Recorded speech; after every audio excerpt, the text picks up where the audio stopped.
राधे राधे दोस्तों हम आपके लिए कामदा एकादशी की व्रत कथा लेकर आए हैं। एक समय की बात है, भगवान श्री कृष्ण और युधिष्ठिर महाराज के बीच संवाद हो रहा था। युधिष्ठिर महाराज ने भगवान श्री कृष्ण से कहा, हे केशव, मेरा प्रणाम स्वीकार करें और कृपा कर आप मुझे चैत्र के शुक्ल पक्ष में आने वाली एकादशी के विषय में बताएं। युधिष्ठिर महाराज की बात सुनकर भगवान श्री कृष्ण ने उत्तर दिया, प्रिय युधिष्ठिर महाराज, चैत्र मास के शुक्ल पक्ष में आने वाली इस एकादशी को कामदा एकादशी कहते हैं। इस व्रत का पालन करने से समस्त पाप नष्ट हो जाते हैं और व्रत का पालन करने वालों को पुत्र रत्न की प्राप्ति होती है। इस प्रकार भगवान श्री कृष्ण ने कामदा एकादशी की व्रत कथा कहना प्रारंभ किया।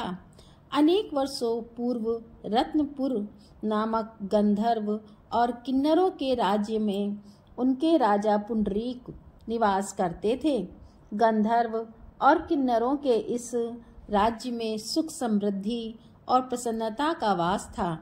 इस राज्य में एक श्रेष्ठ अप्सरा ललिता अपने पति गंधर्व ललित के साथ रहती थी। वह दोनों सदा एक दूसरे के प्रेम में लीन रहते थे।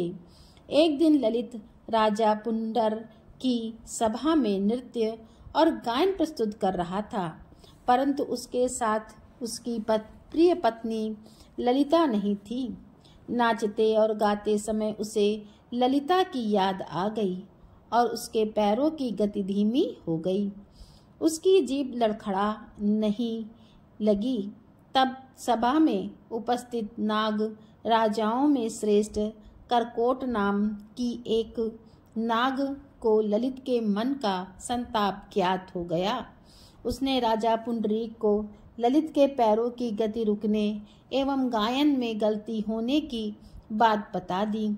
करकोट की बात सुनकर राजा पुंडरीक को गुस्सा आ गया और गुस्से से भरकर उन्होंने ललित को श्राप दे दिया।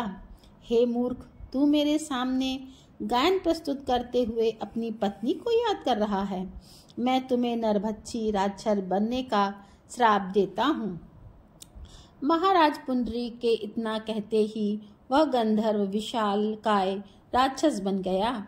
उसका भयंकर मुख, विकराल आंखें, जिन्हें देखने मात्र से भय उत्पन्न हो जाता था। ऐसा राक्षस होकर वह अपने कर्मों का फल भुगतने लगा। जब उसकी प्यारी पत्नी ललिता को इस बात का पता चला तो वह बहुत दुखी हुई। ललिता अपने पति के विकराल आकृति देखकर मन ही मन सोचने लगी, क्या करूं, कहाँ जाऊं, मेरा पति बहुत कष्ट भोग रहा है। वह रोती हुई जंगलों में अपने पति के पीछे पीछे घूमने लगी।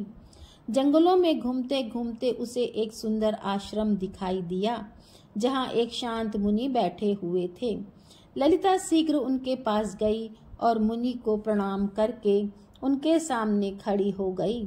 उस दुखी नारी को देखकर मुनि बोले, तुम कौन हो और यहाँ कैसे आई हो? ललिता ने कहा, हे महामुनि, मेरा नाम ललिता है।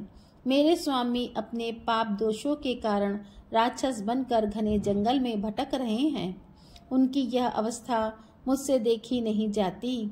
आप मुझे कोई ऐसा उपाय बताएं जिसके प्रभाव से मेरे पति को राक्षस योनि से छुटकारा मिल जाए। मुनिवर बोले, हे पुत्री, इस समय चैत्र मास के शुक्ल पक्ष की कामदा नामक एकादशी है, जो सभी पापों को हरने वाली है और अति उत्तम है। तुम कामदा एकादशी का विधि पूर्वक व्रत करो और व्रत का पुण्य अपने स्वामी को प्रदान करो। पुण्य देने पर क्षण भर में ही उसके सारे दोष दूर हो जाएंगे। मुनि के यह वचन सुनकर ललिता ने कामदा एकादशी का विधिवत व्रत और पूजन किया।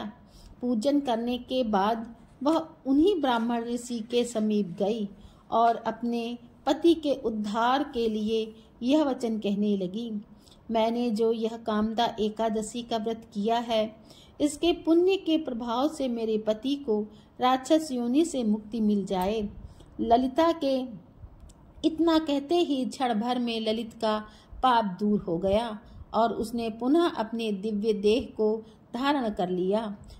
वह दोनों पति पत्नी कामदा एकादशी के व्रत के प्रभाव से पहले की अपेक्षा और अधिक सुंदर रूप धारण कर स्वर्ग लोक को प्राप्त हुए। हे धर्मराज युधिष्ठिर, मैंने संसार के हित के लिए आपके सामने इस व्रत का वर्णन किया है। कामदा एकादशी ब्राह्मण हत्या आदि पापों से मुक्त प्रदान करने वाली है। राजन, कामदा एकादशी की कथा को पढ़ने सुनने से वाजपेयी यज्ञ का फल प्राप्त होता है। बोलो जय श्री हरि कृष्ण। दोस्तों, आपको ये कथा कैसी लगी? तो वीडियो को लाइक करें, कमेंट में राधे राधे लिखें और चैनल को सब्सक्राइब करें।